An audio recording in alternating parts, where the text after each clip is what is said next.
le point le plus important, c'est qu'en fait, tout le système nous force à s'identifier à notre avatar. Et c'est comme ça qu'on est contrôlé. C'est un peu la conclusion que j'ai tirée d'une discussion avec un ami.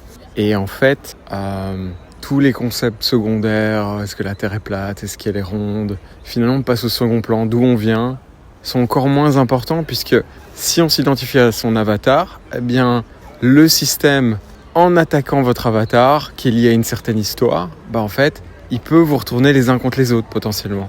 Et donc, de ce point de vue-là, c'est pour ça qu'il y a la droite, la gauche et tous ces trucs, et qu'on perd notre temps à se battre. Même si on se dirait, ah oui, mais il faut quand même avoir un espace physique. En fait, la Terre est vaste, elle est prospère, elle est sans doute plus vaste, on est sans doute bloqué dans un enclos qui est la barrière antarctique. Enfin, tout ça, même là, je sors du sujet, qui est la question de l'avatar et de s'identifier à l'avatar.